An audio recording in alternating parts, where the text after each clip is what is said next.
You're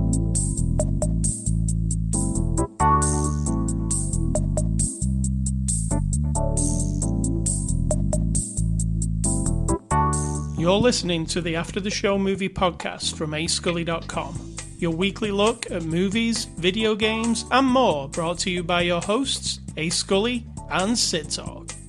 We're addicted to movies. Are you?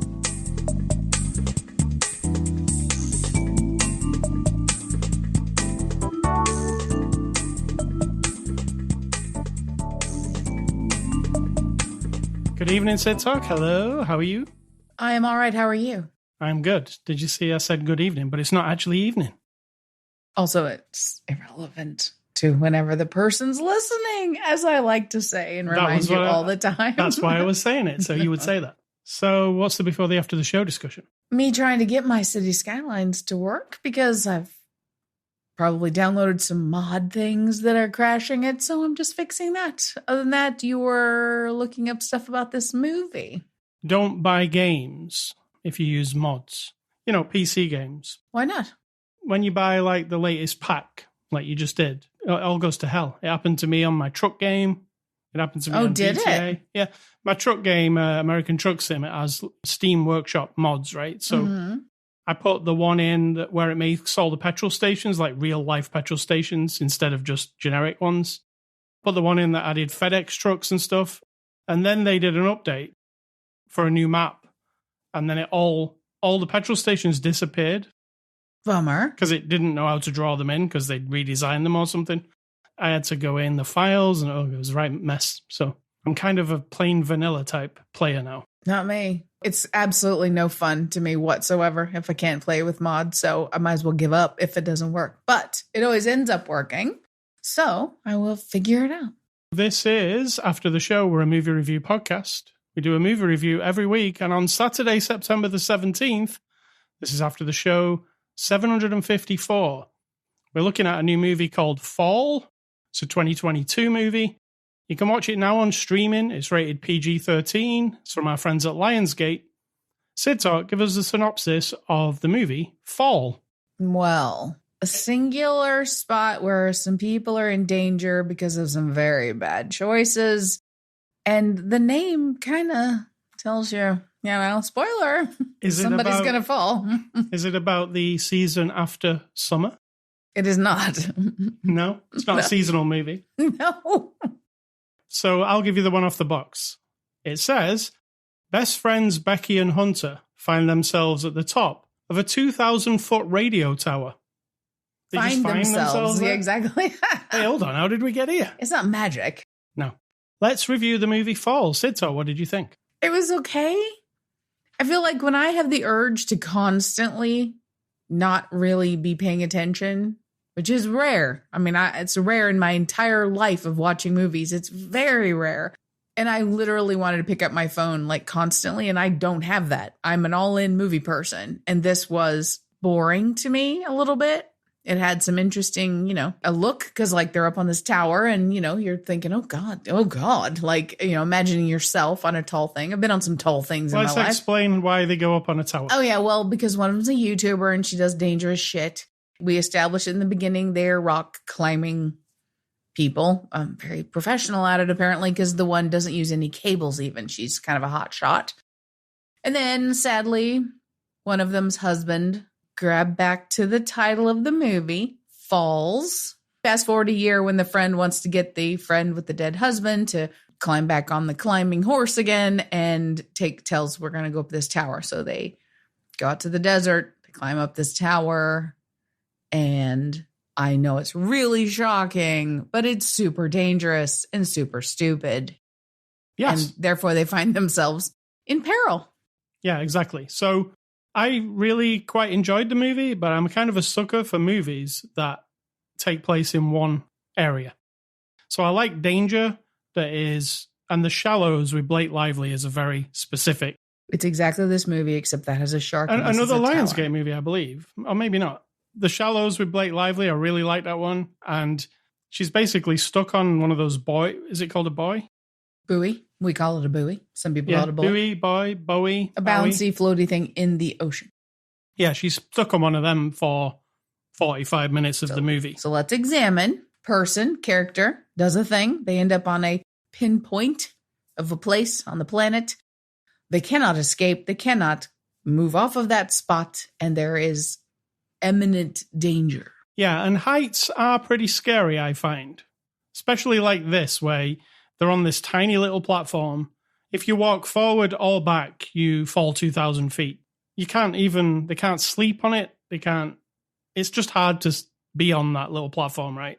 So they're stuck up there, and because one of them's a YouTuber, they've got a drone, they've got the cell phones with them. Weirdly, the cell phones stop working. Mm-hmm. There are weird things in this movie where you just have to go, yeah, okay, that's fair. There will be spoilers because I don't care anything about this movie, so I might say things that, completely destroy it if it's your favorite movie ever. When you watch like any kind of horror film and somebody says, oh, my phone suddenly isn't working. And you're like, but why? Yeah, they're literally on top of a television tower in the middle of a desert where there is a town very nearby. Like the best reception you could possibly get. But it's not got any cell phone satellites on it. So for some reason, the tallest tower, and she even proclaims that it used to be the tallest structure in America. Also, it's fiction, so that's not true.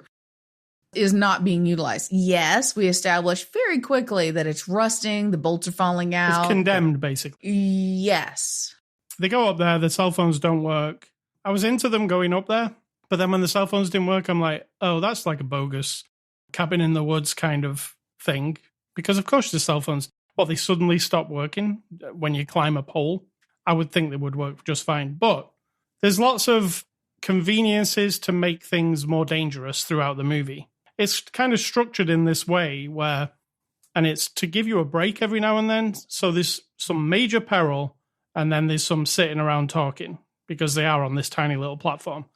And then it involves a bit more major peril and then some talking, and it does that throughout the movie. I felt like it did it well enough that it didn't feel the same every time. Mm. But then there are moments where the major peril seems just like stupidity rather than peril. Because right at the beginning when they get up there, I know they're like high, excuse the pun, high on getting up there, and she's like an adrenaline junkie. But then she's like, I want to take a selfie of me hanging off the tower with one hand. I mean, that's just, I know you're an adrenaline junkie, but that's just stupid, right? Well, you did say that you watch a guy who does shit like that. So. I do watch a guy, Ali Law, on YouTube, who is a parkour/climber guy. And he does climb to the top of skyscrapers in real life, not a CG skyscraper, and stand on the edge. And that makes my stomach turn watching him do that. Because he is insane. He runs across, illegally, across the top of giant buildings in Dubai and places like that. So is that what this is modeled on? Maybe there is a whole world of these people and I am unaware. I feel like it is definitely modeled on that, but, this is fabricated, so it doesn't give me the... Yes, when the camera pans up in this movie a lot, it pans up a lot to show you how far up they are. It does take it out of you a little bit. You're like, ooh, that's really high. Or when the camera pulls really far back and you see how small they are. Mm-hmm. It gives you that sensation of, shit, they're never going to get off there. But they do so many stupid things while they're up there. And I know the movie operates on that level. It's like, how dangerous can we be? How dangerous can it seem? Because remember, it isn't dangerous at all. Because they're not up anything, right? I kept thinking that too while I was watching it. See, that's the thing. If you're not convinced and you're not all in. Yeah, it's the difference between me watching Ali Law on YouTube and going, he's really stood on that Dubai skyscraper. He could die any second. Whereas I'm watching this and going, they're about 8 foot off the ground, probably. Wouldn't the best thing to be that guy is actually all fake and you're convinced? That'd be great. Yeah. The stupidity level of this movie, I wasn't on board with all the time. Sometimes I was like, there's no way of being saved because you've no cell phone. You're 2,000 feet in the air in the middle of nowhere. There's a diner that they can see that they've been to, which is what? How far away? A mile? No, probably 5 miles. You can't get a message to it. They try to with their little drone. The message doesn't get there. Let's also not forget about the criminals who just fucking left them up there. Yeah, it just so happens there's some criminals. Some dudes in like a camper van thingy, an RV. Was they it? see them from a distance, and then they shoot the flare, and the dudes see them up there. And then the dudes find their vehicle, which they've parked out about 2 miles away. And they steal the girl's vehicle, flipping them off, leaving them on top of the tower. Exactly. I get it. But all you had to do as a dickhead, fine, steal the girl's vehicle and think they're stupid for being up there. That's fine. But when you get somewhere, do an anonymous phone call. Normal human beings would do that. They weren't normal human beings. Yeah, but even a criminal would be like, you know what? Something's going on there. So I'll just, call 911 real quick and let them know. But now, if you just stole somebody's car, I don't think you're phoning No, you them. would, because it's anonymous. You could just say, hey, somebody might need to go check out the tower, and then hang up. Like, that's all you got to do. Nobody's going to catch you. The girls didn't see you good enough. That, again, it's just one of those things that I was like, oh my God. Let me ask you this question. If you call 911 from your cell phone, is that actually anonymous? I don't know. I think you have to go to a phone box for it to be truly anonymous, right? Don't know. It's a good question. Yeah. But there you go. We're reading into it more than this. It does give me anxiety watching the movie. I mean, it's such an old movie trope. Look, there's some people down below. Maybe we're going to get rescued. And then they do everything they can to try and be noticed by the people, and the people don't notice them. Correct. That's anxiety inducing, I find. A lot of this movie is actually just the fact that they're up there. There's nothing they can do. They've been up there a couple of days now. They're all dehydrated and like getting a bit woozy and weird. And then they need some sleep. And if you sleep on a tiny little platform, you can't see how small the platform is because we're on a podcast. But it's barely enough for two people to stand on, right? Right. It's probably about 4 feet across. Maybe 5, because they both sit and their legs are kind of out. And you'd have to curl up in a ball to sleep. Correct. Sleeping, like one of them says to the other one roll over and you're over the edge, right? So correct. You're dead. The whole thing is terrifying. You will, wait for it, fall. Fall, yes. If you don't like heights, I said your mother doesn't like heights. She does It not. would probably drive her nuts, this movie. She'd be like, get down, girls. That's what I said. I mean, seriously. We like the adrenaline junkie people. We like people to push the limits and all that shit. And everybody loves salivating over little videos of people doing crazy shit. But in reality, and I'm going to say this I'm going to try not to sound like a complete asshole. You already do. But I'm telling you now, if somebody I loved was one of those young women climbing up that fucking tower, and then they called me and said, basically half dead, she's dehydrated, and the first thing I'd go to her and be like, I love you. What the fuck is wrong with you? Like, I would not be super supportive. I would make it very clear, I'm glad you're alive. And now we're going to have a long talk about stupidity. So here's the big issue I have with the movie. And it's mostly... One big issue? Yeah, just one really. It's mostly for all the time we spend with the two of them up the tower, I didn't like the relationship twist thing. I didn't either. It was just stupid. It was really boring. There's a relationship twist. I won't go into details, but it's just garbage. So the issue I have is we spend all this time with them. The stakes are really high. You're like, how the hell are they going to get out of this? And then the finale, it just happens. You don't see what happened. It yeah, just absolutely. happens. It was weird. And it feels like it was like, oh, is that the end? Like all of a sudden you see her dad rushing in his car towards the tower and you're like, oh, so they got a message to somebody and he's coming to rescue them. But then there is an ending, but you don't see anything. Mm-mm. I was hoping to see some giant stunt or some giant rescue, like an exciting rescue. Like I said to you, how'd you get them off there? And you said a helicopter. All the way through, I'm thinking, that'll be cool to see a helicopter rescue them from a platform. You don't see it. You see the classic girls sat on the back of an ambulance. Correct. That classic with a blanket around them. Let's say girls. Let's say girls singular without. Well, I'm trying not to go too far into the. Oh, I don't care. So I'll be spoiling things. So if you don't want to hear spoilers, we spoil other movies. They're more important than this. Well, I don't need to spell this one out, I don't think. Oh, I don't know. Because there is some enjoyment in there. There's a twist that I didn't see coming that you said you did. Yes. But I'm not going to go into that one either, because I think that was the best part of the movie. I was like, oh, it's not particularly dark, this movie. until a certain point when it is really dark. Because there's like a rotting leg. There's a bird attack that leads to a bloody face, let's say. It gets a bit like, ooh, wow, it really went dark all of a sudden. And then that reveal that I was just talking about is also in that little section. And I didn't expect it to go like that because it seemed pretty innocuous up to that point. Never seemed like it was going to go into that territory. But it did. Yeah, the ending was very rushed. I feel like you could do the ending better. After you've spent like 2 hours up a thing with two people, just seeing them miraculously rescued and not actually seeing the rescue just seems... Actually, thinking about it, the beginning sequence where we see them rock climbing and then the guy falls off, they kind of cheat you on that one too because you don't really see. Correct. It's like the movie that pulls the rug away just as you're about to get the cool. You said one of the most expensive things about making this movie was them using some sort of new AI to eliminate all the words every time they said the word fuck, which was a whole bunch of times apparently. So they spent a bunch of money to kind of wash that out of there. So we're washing out a lot of the gruesomeness, but then we get little bits of it. So I think it has more impact maybe. This movie was already made by an independent film company. It was an R-rated movie. They showed it at film festivals. Lionsgate liked it, but wanted it to be a PG-13 movie. So they AI removed all the F words. And I'm assuming took out some of the gruesomeness as well to make it a PG-13. Now, yeah, an R-rated version could be better, I guess, because you could have, like a disgusting wound on a leg could be more worse than that. Maybe a broken leg. I don't think that doesn't change your rating. No? It's the F word and sex and violence that changes your rating. Well, maybe they could have some sex on top of the pole.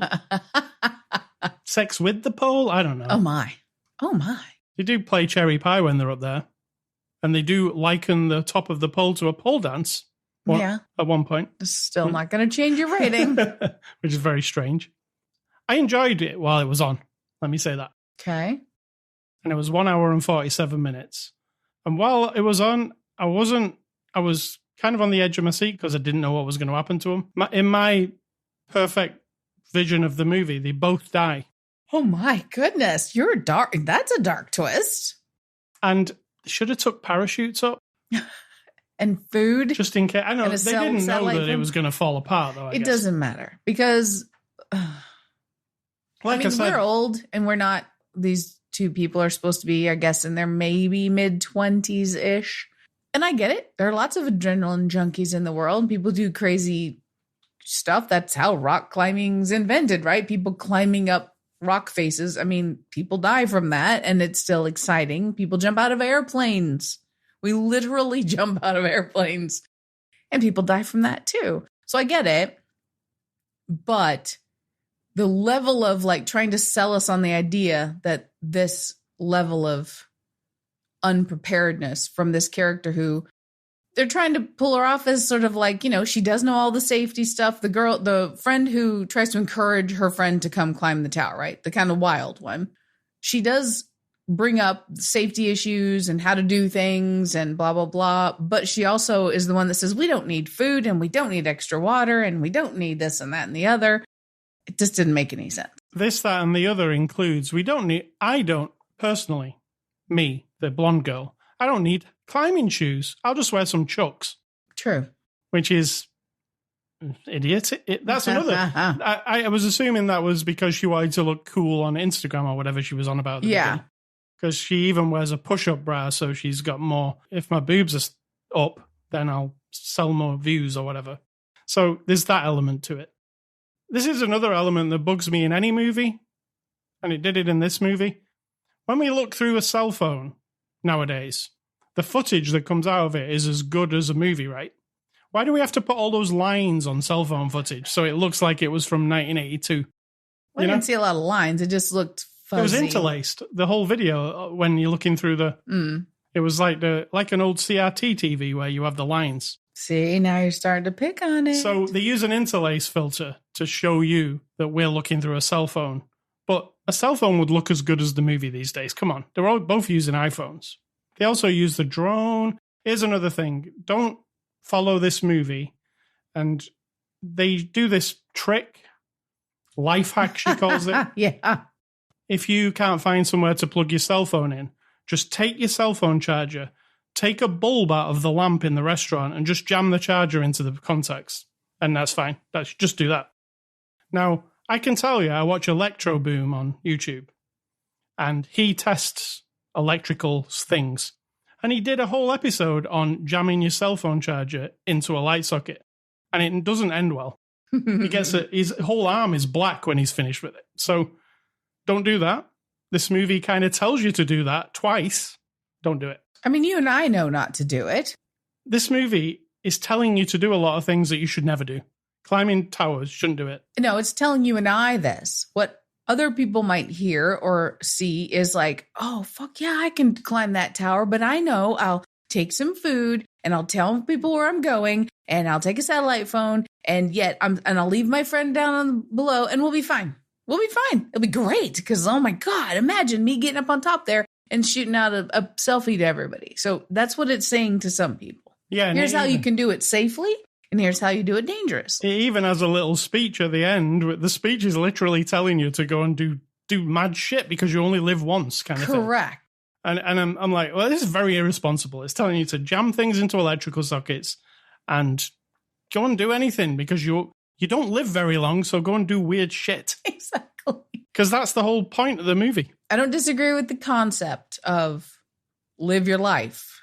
Well, but my life I feel like today I'm going to go and jam my cell phone thing into the light socket because I feel so unfulfilled that I've never done that. So I'm going to go and do it later and see what happens. All right, let's move on to the cast. Grace Caroline Curry plays Becky and Virginia Gardner plays Punter. What do you think of these two girls? These are our main people in the whole movie. They're fine. There's some really fake actorly crying at times, like, like somebody says to them, oh, I need ugly crying. And then they sort of exaggerate. And then there's fake drinking, like this exaggerated, like, oh, I must drink this beverage because I'm mourning my husband who fell off a rock and I'm all slovenly about it. Like, it's very over the top. I didn't love that. The wild one, Hunter, the blonde, I like her, but again, we can't mix together that she's intelligent enough to have put together her, whatever she's doing, and she knows the safety stuff, and she knows all the equipment, and also layer that on top with her being completely an idiot. I would rather her just, if you're going to be one or the other, right? I guess that's not down to her as a performer. No. But I'm so convinced that she's clever and interesting that when she's not, I'm a little bit let down. But again, that's probably not her fault. Jeffrey Dean Morgan plays James, the father. It could have been anybody. Could have been anybody. Because he's literally in two scenes and it doesn't really matter. Correct.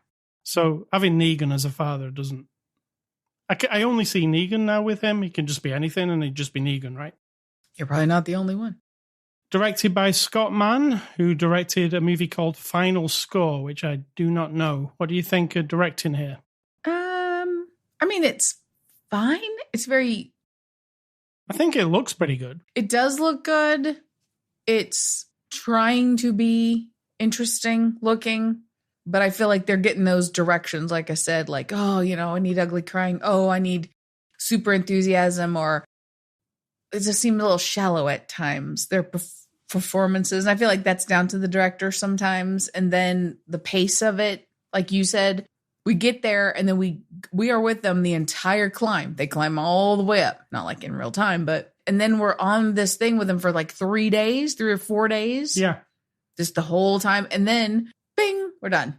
I feel like that's a bad directorial choice. It's definitely the last 10 minutes pretty much suck for me.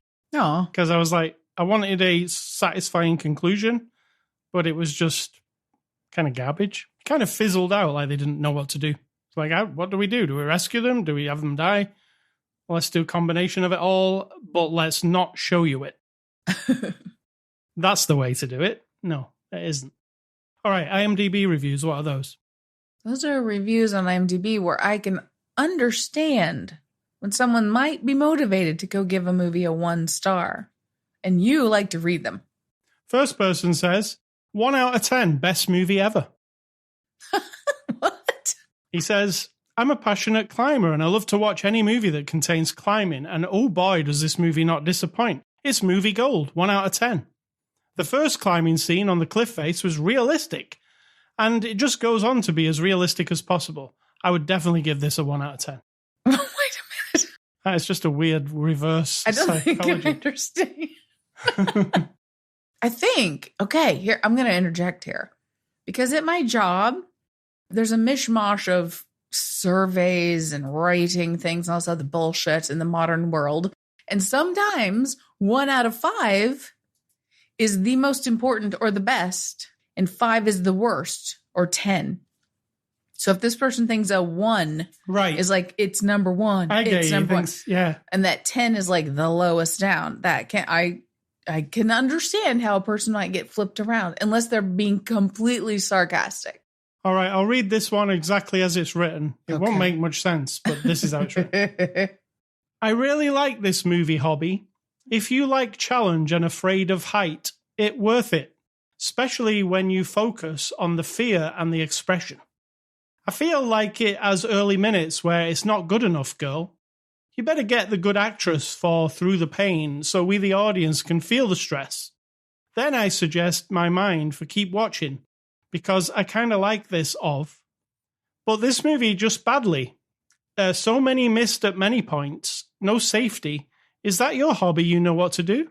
The writer much be better. For the twist, OF of the others say about that. I just want to say. That's the whole review. I like that review. They're my favorite ones, actually. It covers the performances and the danger, and, I'm into it. And finally, I'll give you a short one. This movie was doing a great job. It had me on the edge of my seat, chewing my fingernails. But apparently they ran out of money and it ended without even showing you what happened. Hold on. I wrote this, I think. You did not. It was going so well until the stupid ending. Seriously.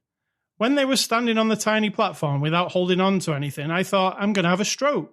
I'm an engineer, so my mind was racing trying to figure out a way down. But the things they had really working my mind overdrive. This is a combination of that last review.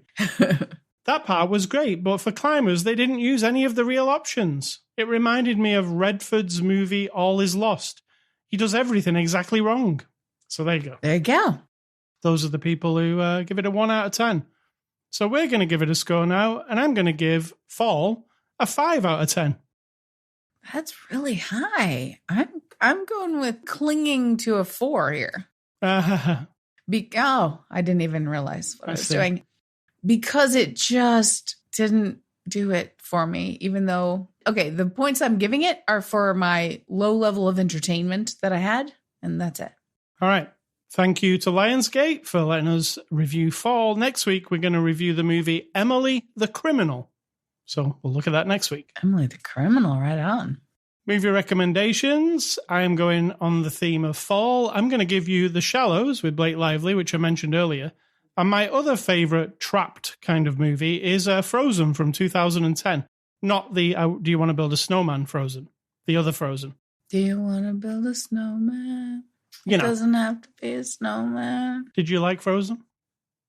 Not that one. I don't remember. They're stuck on a ski lift. On a ski lift? Yeah. Did I watch this? You did. We watched it together. It's pretty good. Ski lift. I don't remember. So I have to remind myself. It's this kind of thing. They're stuck on a ski lift the entire time. You did say you like this kind of thing. And I'm like, you mean the same movie over and over? Yeah, pretty much. Okay. Just give me stuck somewhere. That's fine. I like it. I mean, only enough to give it a 5 out of 10, but I do like it. Hilarious. Your recommendations are? My recommendations are going back to the 90s. I believe I'm in 1995-ish. And I'm giving you 5 movies that I have seen. This is not... Oh, we're going to 96 here. Ooh. It's not about quality. It's just that I've seen them, and I'm telling you that I've seen them. Eye for an Eye. From Dusk Till Dawn. That was 96. Right on. One of my favorite movies of all time. Gulliver's Travels. I think that was a TV miniseries with Ted Danson. City Hall with Keanu Reeves. And Mary Riley with Julia Roberts. Mary Riley. What is that? She is like the attendant slash one of the women who works in the big house where Jekyll and Hyde guy lives. So it's Jekyll and Hyde is the guy. Oh, yeah, I've seen that. She just works in the house. Yes. And, so it's about her relationship with the Jekyll and Hyde guy. Hey, Scully stuff. I've been playing a new game this week. It's called Wayward Strand. It's an interesting game. Get this, Sid Talk, right? I'm getting it. So there's this little town in Australia, and above the town is an airship, right? Okay. Floating above the town. I'm in.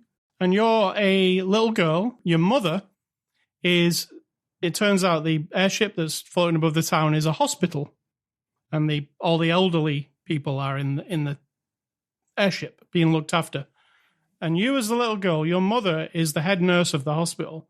And over the course of 3 days, you go to work with mum, and you're in charge of going around the airship and keeping the old people company, because it was the thing that the head of the hospital was like, we need the old people talking to other people to keep them, because they're at the end of the life, right? So okay. You go up there, and mum's kind of she seems a bit pissy with you at the beginning. Okay. She's like, don't do anything bad. Just speak to the old people like we've told you to. Spend your whole day on the ship. Get your lunch at lunchtime.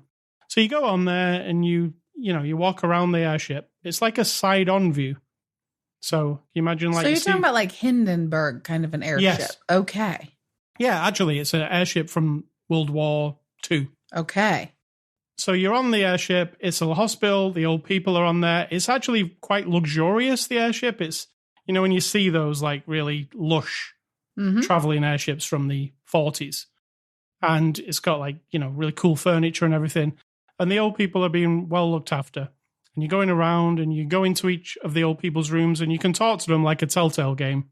You're picking, dialogue options. Oh, this is interesting. And you're trying not to upset the old people, and you're trying to talk to them and learn about them a little bit. And I met the first lady, and she like is into astrology, and she wants to read your palm, and she keeps, she's like, oh, you're a child, and I've never read a child's palm. And then she's kind of like, I haven't had my tablets today. Can you go and get them for me? Don't tell the nurses though, just take them off the thing and bring them. Oh my. And then you get the option, do you do that or don't you do that? Or do you go and tell mum and say like, she's asking me for tablets, what's going on? So I did she's asking me for tablets, and mum says she's got really bad memory. Plus she's in a lot of pain. She wants like double tablets a lot. So don't help her. The second person I bumped into was a guy, old elderly gentleman who I guess used to be a writer, maybe somebody like Stephen King or whatever. And he thinks he's still super famous and like he's a big deal. Like, and he's got his little wooden desk and he's writing things and he says he's answering all his fan mail, but he doesn't seem legit. A third person you find is he says he's from Austria. This guy got like sounds German, but he says he's from Austria, and he keeps clarifying that he's from Austria, not Germany. And his story is like his wife died. He's lonely. Now he's of ill health and he's just dying. He used to be in Austria and his wife was a singer and they were on the road and it was such a lavish lifestyle. And now it sucks because just this, Austrian guy dying. Okay. Each of the old people, and there are many, like I've bumped into like 7, 8. They've all got stories to tell. You as the girl, you're just a young girl, like maybe 10 years old. She writes everything down in a journal that she hears. And I've done the first 2 days so far, and I think something is afoot. Oh. And it involves possibly one of the old people or possibly all of them. But there's a mystery there, which I haven't got to the bottom of yet. Is this like Cocoon? Is that what we're saying?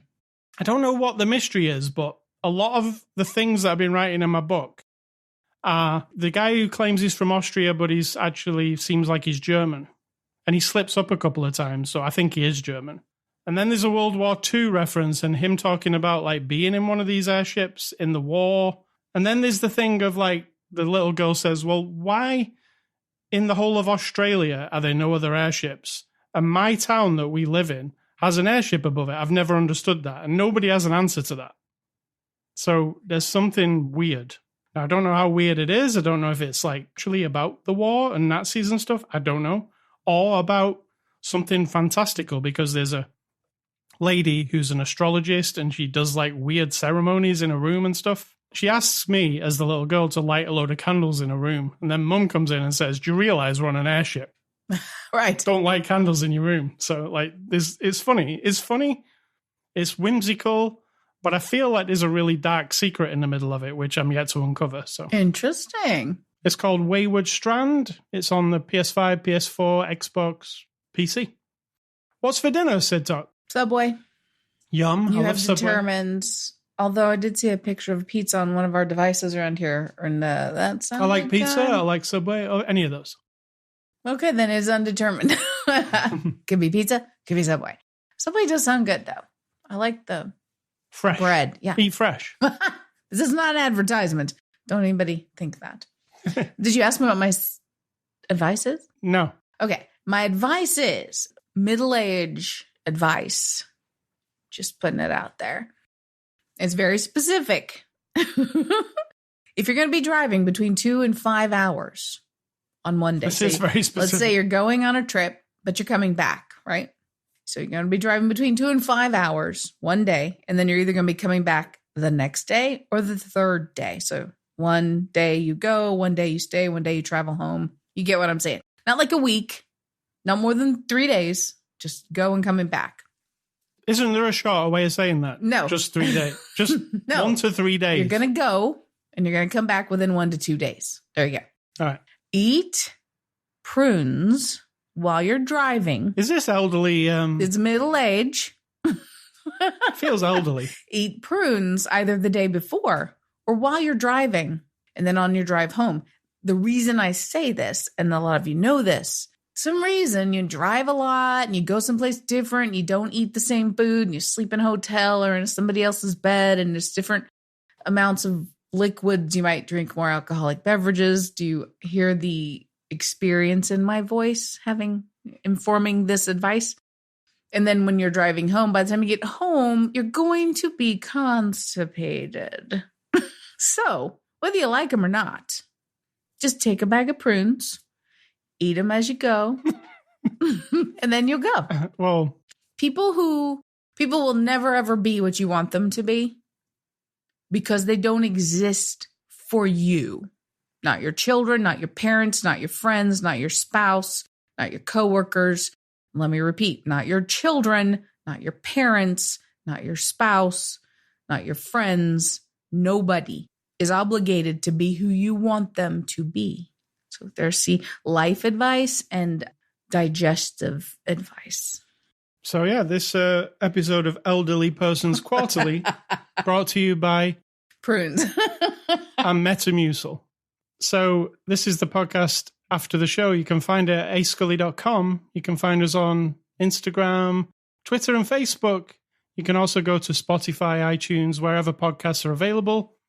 Don't email Sid Talk at all. No. Just email me at ascully@ascully.com. And stay classy being high up in a movie. You know what I'm saying? No. It's classy when you're really high up. Also, there's a really classy moment where they need a pee in this movie. Yeah. And they have a very high up pee. Unrealistic again. But hey, you have to suspend the element of belief. And I'm going to say, think for yourself or someone's doing it for you.